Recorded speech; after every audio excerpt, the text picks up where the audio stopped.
Hello friends, this is Bhavna. Welcome to the Vision IAS Magazine Challenge Series 2023. आज हम इसमें start करने जा रहे हैं अपना second section that is international relations. This section is very important क्योंकि जो इंटरनेशनल रिलेशन से क्वेश्चन पूछे जाते हैं वो करंट से पूछे जाते हैं. इसलिए हमारा जो सोर्स होगा वो करंट अफेयर की मैगजीन ही रहेगा. इसी से हम कॉम्प्रिहेंसिवली अपना जो इंटरनेशनल रिलेशन है वो सारा सब्जेक्ट को तैयार किया जाएगा. ठीक है ना. अब स्टार्ट करते हैं अपना जो फर्स्ट टॉपिक है इसमें इंडिया जापान रिलेशंस. ठीक है. इसको करने से पहले अपने पास जो है अगर मैगजीन है तो आप मैगजीन को साथ में रखें क्योंकि अगर आप साथ साथ में पढ़ते जाएंगे तब आपको और क्लियर अंडरस्टैंडिंग हो जाएगी टॉपिक के बारे में. ठीक है ना. चलो स्टार्ट करते हैं अपना पहला topic that is India Japan relations. पहले देखते हैं कि ये न्यूज़ में क्यों है. न्यूज़ में इसलिए था क्योंकि मार्च मंथ में जो जापान के प्राइम मिनिस्टर है वो उन्होंने इंडिया विजिट किया था और एक जापान इंडिया समिट हुई थी. ठीक है ना. और हमारे पास 2 एग्रीमेंट साइन किए गए थे यहाँ पर मार्च के मंथ में. ठीक है ना. कौन कौन से वो 2 एग्रीमेंट थे. एक एग्रीमेंट था हमारे पास जापान इंटरनेशनल कोऑपरेशन एजेंसी जो थी उन्होंने जो है लोन अप्रूव्ड कर दिया था इंडिया के लिए. कितने बिलियन का. 300 बिलियन जापानीज जेन. ठीक है ना. 300 बिलियन जापानीज जेन का जो लोन है वो अप्रूव्ड हो गया है इंडिया के लिए. किसके लिए किया गया है. किस प्रोजेक्ट के लिए किया गया है. On Mumbai Ahmedabad high speed railway project that is MAHSR project के लिए जो है वो 300 बिलियन जापानीज जेन जो लोन है उसको अप्रूव किया गया. ठीक है ना. इसके लिए जो है कुछ इसके फॉर्मलाइजेशन मतलब कि कुछ ऑफिशियल डॉक्यूमेंट्स जो हैं उनको भी एक्सचेंज किया गया साथ में. ठीक है ना. ये देखिए यही लिखा हुआ है एक्सचेंज ऑफ नोट्स. यहाँ पर notes means to say that कुछ ऑफिशियल डॉक्यूमेंट्स हैं उनको एक्सचेंज किया गया. On Japan international cooperation agency loan for 300 billion Japanese yen on the Mumbai Ahmedabad high speed railway project. Okay समझ आ गया. और दूसरा एग्रीमेंट कौन सा हुआ. दूसरा एग्रीमेंट हुआ renewal of the memorandum of cooperation. जो मेमोरेंडम ऑफ कोऑपरेशन है उसको रीन्यू किया गया in the Japanese language essentially focusing on high level language learning. मतलब कि इसमें हाई लेवल लैंग्वेज जो है उसकी लर्निंग पर मेन फोकस किया गया है कि जो हाई लेवल लैंग्वेजेस है हमारे पास लाइक प्रोग्रामिंग लैंग्वेज आ जाते हैं इसमें लाइक पास्कल सी. इन पर ज़्यादा फोकस किया गया. इनकी लर्निंग पर ज़्यादा फोकस किया गया. ठीक है ना. एक लैंग्वेज पर फोकस किया लैंग्वेज लर्निंग पर फोकस किया गया. दूसरे नंबर पर कौन सा एग्रीमेंट हुआ. हमारा जो लोन है किसके द्वारा. जापान इंटरनेशनल कोऑपरेशन एजेंसी के द्वारा 300 बिलियन जापानीज जेन का जो लोन है उसको क्या किया गया अप्रूव किया गया. अब वो लैंडिंग करेंगे हमें 300 बिलियन जापानीज जेन की. किस प्रोजेक्ट के लिए. Mumbai Ahmedabad high speed railway project के लिए. ठीक है ना. और जो ये लोन को जो अप्रूव किया गया इसके लिए कुछ ऑफिशियल्स जो नोट डॉक्यूमेंट्स हैं उनको भी एक्सचेंज किया गया क्योंकि हमें डॉक्यूमेंट्स तो लगते ही है भाई. लोन्स के लिए डॉक्यूमेंट वगैरह का तो बनाना ही पड़ता है. ठीक है ना. उसके बाद पहले देख लेते हैं कि India Japan relation at glance कि कब से कब तक जो है किस तरह इंडिया के रिलेशंस जो है जापान के साथ उभरे. ठीक है. हमारे जो रिलेशंस हैं जापान के साथ वो 1952 से स्टार्ट हो चुके थे. सबसे पहले 1952 में जो हमारे डिप्लोमेटिक रिलेशंस हैं वो इस्टेब्लिश हो गए. ठीक है ना. इस्टेब्लिशमेंट हुआ डिप्लोमेटिक रिलेशंस का 1952 में. डिप्लोमेटिक रिलेशंस पता क्या होते हैं. जैसे जो है लोगों के बीच में मान लो आपका कोई नेबर है और आप है. आप दोनों के बीच में कुछ कम्युनिकेशन होगी और आप दोनों जो है एक तरह की फ्रेंडशिप बिल्ड करेंगे और अपने डिफरेंसेस हैं उनको कम करने की कोशिश करते हैं ना. वैसे ही जो नेशंस होती हैं वो अपने जो साथ वाली कंट्रीज होती है उनके साथ कि उनके अच्छे रिलेशंस रहे इसलिए कुछ ऑफिशियल कम्युनिकेशन करती हैं. ठीक है ना. कुछ जो एग्रीमेंट करती है अपनी जो नेशन है उसके साथ दूसरी नेशन. ठीक है ना. और अच्छे कनेक्शन मेंटेन करके रखती है. बस उसी को डिप्लोमेटिक रिलेशंस कहते हैं. ठीक है ना. मतलब कि एक तरह की इन सिंपल वर्ड्स में अगर कहा जाए official interaction and the communication किसके बीच में. 2 कंट्रीज के बीच में या 2 गवर्नमेंट्स के बीच में उनको बोलते हैं हम डिप्लोमेटिक रिलेशंस. ठीक है ना. हमारे डिप्लोमेटिक रिलेशन कब इस्टेब्लिश हो गए थे जापान के साथ 1952 में. उसके बाद 1991 में जापान ने फिर से हमारी हेल्प की. कैसे. उसने हमें फाइनेंशियली हेल्प किया. जो हम उस टाइम पर पेमेंट क्राइसिस, जो बैलेंस ऑफ पेमेंट क्राइसिस से गुजर रहे थे, हमारे ऊपर डेट इतना बढ़ गया था, तब जो जापान जो है बाकी कंट्रियों के साथ जापान भी साथ आया था हमारी हेल्प करने के लिए। उसने हमारी फाइनेंशियली हेल्प की थी ताकि हम जो है उभर सके बैलेंस ऑफ पेमेंट क्राइसिस से। ठीक है, उसके बाद 2014 में क्या हुआ, हमारे जो बायलेटरल रिलेशंस थे उनको फिर अपग्रेड किया, उनमें थोड़ी और ग्रोथ हुई। फिर हमारे जो रिलेशन है वो एक partnership, that is special strategic and global partnership हुई हमारे बीच में। ठीक है ना। अब special strategic and the global partnership क्या है, इसमें जो है जो दो कंट्रीज के बीच में कुछ इंपॉर्टेंट चीज़ों से रिलेटेड पार्टनरशिप होती है, like trade, security, international affairs, इनसे रिलेटेड जो है पार्टनरशिप बढ़ने लगी अब हमारी। ठीक है ना, हम दो कंट्रीज के बीच में, जापान और इंडिया के बीच में। उसके बाद 2017 में क्या हुआ, agreement for cooperation in the peaceful use of nuclear energy entered into force. उसके बाद एक एग्रीमेंट हुआ कि जो न्यूक्लियर एनर्जी है उसका पीसफुली यूज हो, उससे रिलेटेड एक एग्रीमेंट हुआ। उसके बाद 2021 में एग्रीमेंट हुआ किससे related, supplies and services between the defence forces. जो डिफेंस फोर्सेज थी दोनों कंट्रीज की, उनके बीच में कुछ म्यूचुअल ट्रांसपोर्टेशन, मतलब कि जो गुड्स, मिलिट्री से रिलेटेड जो गुड्स है ना, जो इक्विपमेंट्स हैं, ठीक है ना, उनसे रिलेटेड क्या हुई, क्या बोलते हैं उसको, शेयरिंग हुई। ठीक है ना, मतलब कि हमारी फोर्सेस जो है उनको कुछ इक्विपमेंट्स देगी और उनकी जो है हमको देगी, इस तरह हम म्यूचुअली जो है एक दूसरे की हेल्प करेंगे। ठीक है ना। उसके बाद 2022 में जो है हमने जो है 70th एनिवर्सरी अपनी सेलिब्रेट की थी। हम 70th एनिवर्सरी सेलिब्रेट की थी किसके लिए, अपने डिप्लोमेटिक रिलेशंस जो कि हमारे 1952 में बने थे, इसके लिए। ठीक है ना, ये इस तरह के कुछ जो है हमारे रिलेशंस थे इंडिया और जापान के। ठीक है, समझ आ गया सारा इन डिटेल। अगर कोई भी डाउट है तो कमेंट सेक्शन में ज़रूर बताएं। आशा करूंगी कि आपके जो भी डाउट्स है उनको पूरा कर पाऊँ। ठीक है ना, उनको रिजोल्व कर पाऊँ। उसके बाद है हमारे पास है significance of Japan for India. अब जो है जापान किस तरह से इम्पोर्टेंट है इंडिया के लिए, ये समझिए। सबसे पहले इकोनॉमिकली देख लेते हैं, economic and commercial relations. The signing and the implementation of the Indian Japan comprehensive economic partnership agreement in 2011, मतलब कि 2011 में हमारा एक एग्रीमेंट साइन हुआ था, डेट इज CEPA, मतलब कि comprehensive economic partnership agreement sign हुआ था इंडिया और जापान के बीच में 2011 में, जिससे हमारी जो इकोनॉमिक रिलेशंस हैं उनको फर्दर बूस्ट मिला। ठीक है ना। उसके बाद Japan bilateral trade with India टोटल्ड $20.57 billion during physical year 21-22, मतलब कि 2021-22 में जो हमारा टोटल ट्रेड था, बायलेटरल ट्रेड था जापान के साथ, वो कितना था, $20.57 बिलियन। ठीक है ना, जो कि 12th लार्जेस्ट ट्रेडिंग पार्टनर था इंडिया के लिए इन 2020, और 2020 में जापान जो है इंडिया का 12th लार्जेस्ट ट्रेडिंग पार्टनर बना। ठीक है ना। उसके बाद आया India primary export to Japan है बिन पेट्रोलियम। ये कुछ एक्सपोर्ट और इंपोर्ट बताए गए हैं जो कि इंडिया से जापान जाते हैं और जापान से इंडिया आते हैं। ठीक है ना। अब जो इंडिया से जापान जा रहे हैं वो कौन कौन सी चीज़ें हैं यहाँ पर, petroleum products, chemicals, elements, compounds, non metallic mineral ware, clothing and accessories etcetera. ठीक है ना। उसके बाद जो इंपोर्ट्स, मतलब कि जो जापान से इंडिया आ रहा है वो कौन क्या क्या चीज़ें आ रही हैं यहाँ से, जहाँ पर machinery, electrical machinery, iron and steel products, plastic material and non ferrous metals etcetera. Right.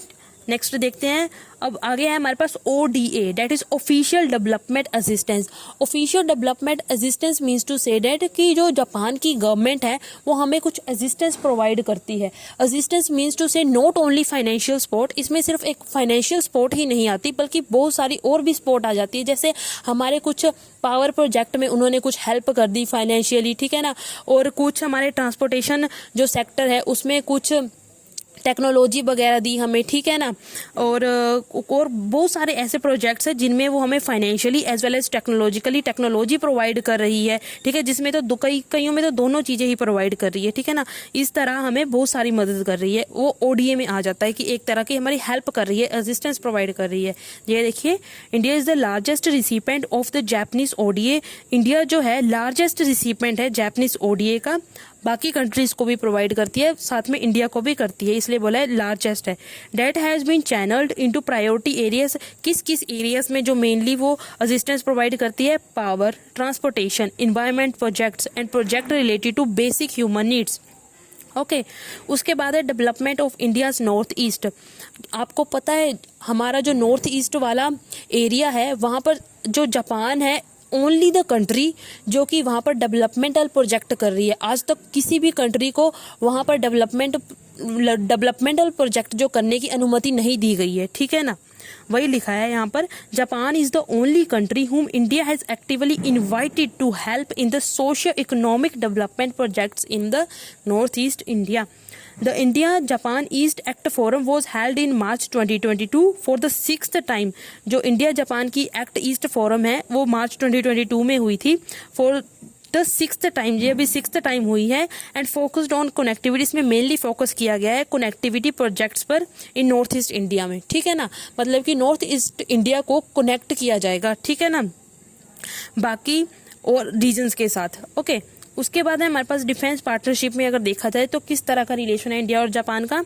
Defence and security partnership forms an integral pillar of the bilateral ties, ठीक है ना। ये एक इंटीग्रल पिलर है जो हमारी बायलैटरल टाइज है उनका, मतलब कि एक इम्पोर्टेंट पिलर है। Bilateral defence cooperation is facilitated by the India Japan 2+2 defence and foreign ministerial dialogue. कह रहे जो हमारा डिफेंस कोऑपरेशन है उसको बूस्ट मिला था और ज़्यादा अधिक बूस्ट मिला था किससे, जो हमारी इंडिया और जापान की जो 2+2 defence and foreign ministerial dialogue हुआ था उससे, ठीक है ना।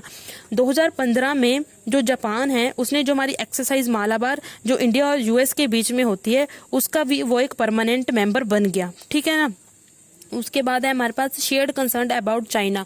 Share concern about China means to say that India भी जो है चाइना का एनिमी है और दूसरा जापान भी, ठीक है ना। वही लिखा है यहाँ पर, India and Japan share concern about China, क्योंकि about China that has been the key driver of the relationship. मतलब कि ज़्यादा जो मेन इंपॉर्टेंट थिंग इसमें है, इंडिया भी जो राइवल है चाइना का और जापान भी, ठीक है ना, दोनों ही चाइना को एक आंख नहीं भाते। India has a strong unsettle border. अब इंडिया और चाइना में कौन सा इशू जो है जो बॉर्डर से रिलेटेड इशू है, ठीक है ना। और जो हमारा जापान है और जो चाइना है उसके बीच में इशू चल रहा है ईस्ट चाइना सी से रिलेटेड। ओके इसलिए जो है इन दोनों के बीच में टेंशन चल रही है, इंडिया और चाइना के बीच में, चाइना और जापान के बीच में भी, इसलिए टेंशन्स चल रही हैं, राइट। उसके बाद क्या है, along with Australia both countries launch supply chain resilience initiative in 2021 to reduce the dominance of China in the Indo-Pacific region। जो दोनों कंट्रीज हैं उन्होंने ऑस्ट्रेलिया के साथ एक सप्लाई चेन रिजिलियंस इनिशिएटिव को शुरुआत की थी उसकी, क्यों, ताकि जो डोमिनेंस है चाइना का इंडो पैसिफिक रीजन में उसको थोड़ा कम किया जा सके, ठीक है ना। उसके बाद मैरीटाइम कोऑपरेशन देख लेते हैं हम। Both are strategically aligned in the Indo Pacific. दोनों इंडिया और जापान दोनों ही इकट्ठे काम कर रहे हैं इंडो पैसिफिक में and have thus expanded their cooperation in multilateral organisation like Quad. और साथ में जो है अपना जो मतलब कि इकट्ठे तो काम कर रहे हैं और इकट्ठे ही जो हैं जो बाकी हमारे पास ऑर्गेनाइजेशंस हैं वहाँ पर भी ये इकट्ठे ही काम कर रहे हैं more closely in multilateral organisations like quad जैसी ऑर्गेनाइजेशन में ये दोनों कंट्रीज है वो इकट्ठा काम कर रही हैं, ठीक है ना। जापान का प्लान है कि वो इंटीग्रेट करे नॉर्थ ईस्ट इंडिया को with the rest of the South East Asia, ठीक है ना। किसके under a plan of free and open Indo Pacific. इस प्लान के अंडर वो जो है नॉर्थ ईस्ट इंडिया को rest of the South Asia से कनेक्ट करना चाहता है, ठीक है ना। Connectivity looks beyond North East India and encompasses, इसमें भूटान, नेपाल एंड बांग्लादेश भी शामिल है, ठीक है ना। The regional connectivity umbrella also involve, इसमें हमारे पास जो रीजनल कनेक्टिविटी अम्ब्रेला है इसमें हमारे पास और बहुत सारे प्रोजेक्ट्स इन्वॉल्व है like Asia Africa growth corridor etcetera, ठीक है ना। कल्चरल रिलेशंस में देखा जाए तो India and Japan have strong cultural ties due to the spread of Buddhism through East Asia. Japan में थोड़ा बुद्धिज्म वाला कल्चर भी है, ठीक है ना, इसलिए जो है इन जो कल्चरली दोनों के रिलेशंस हैं वो इसलिए स्ट्रॉन्ग हैं, ठीक है ना। अदर एरिया ऑफ कोऑपरेशन, और कौन कौन से एरियाज है जहाँ पर दोनों इकट्ठे काम कर रहे हैं। इसमें हमारे पास आ जाता है India Japan digital partnership, disaster risk reduction, skill development and bilateral science and technology cooperation, health care and sister state and sister city cooperation. ठीक है, ये कुछ एरियाज हैं यहाँ पर दोनों इकट्ठे काम कर रहे हैं। अब ये कुछ डू यू नो में देखिए जरा, G4 कंट्रीज के बारे में बताया है। इंडिया और जापान दोनों ही G4 जो G4 member of group of four, गलती से प्रोनाउंसिएशन होगी गलत, ठीक है ना। मतलब कि इंडिया और जापान दोनों ही मेंबर है G4 का। G4 means to say that G4 में वो 4 कंट्रीज हैं जो कि UNSC में परमानेंट सीट लेने की इच्छुक है, ठीक है ना। वो बोले कि हमें परमानेंट सीट दीजिए जो यूनाइटेड नेशन सिक्योरिटी काउंसिल है, ठीक है ना। इसमें कौन कौन सी 4 कंट्रीज हैं? जर्मनी, ब्राजील, इंडिया और जापान, ठीक है ना। Concerns related to India Japan relation, क्या क्या कंसर्न्स है इंडिया और जापान के रिलेशन में? सबसे पहले untapped economic potential. Untapped economic potential मतलब कि जितना हमारा पोटेंशियल है हम उतना अचीव नहीं कर पा रहे हैं, वो अनटैप्ड है अभी, ठीक है ना।